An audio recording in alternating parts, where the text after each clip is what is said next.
Quicksort. What is Quicksort? Quicksort is an efficient sorting algorithm that uses a divide and conquer strategy. Let us see with an example. Height of students. Now let us divide these into 4 simple steps. Choosing pivot element, partitioning the array, recursively applying it, and combining the sorted partitions. Shorter ones are on the right and taller ones on the left. Quicksort uses divide and conquer method. First we choose the pivot. Here we choose this as the pivot element and we'll move all the shorter ones to the left side and taller ones to the right side of the pivot element.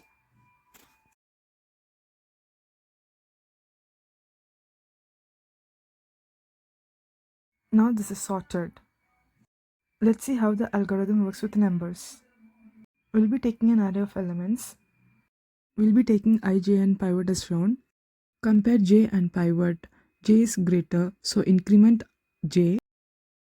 Compare j and pivot. 5 is less than 11, so increment I and swap j. Now increment j and compare j and pivot. J is greater, so increment j.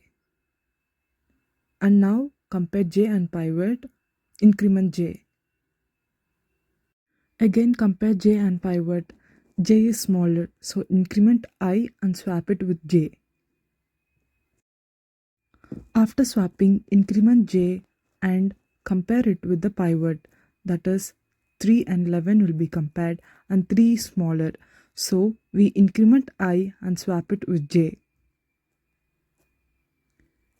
Now we'll increment j and we'll compare the pivot with j and we'll increment I and swap it with j. Now 11 will be the pivot element and to the left side it's the smallest element and to the righter ones it's the greatest elements.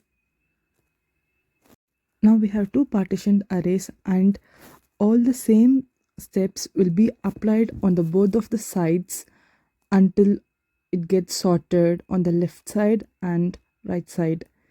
As you see the display, left side is getting sorted the same way we did the whole array. The same happens here also. We'll compare j and pivot, and if j is greater, we'll just increment j. If it is smaller, we'll increment it and swap it with I and then increment the j. And to the righter side, it's the same again. We keep doing the same steps comparing j and pivot, and if it's greater, just incrementing, and if it's lesser, swap it with I and increment the j.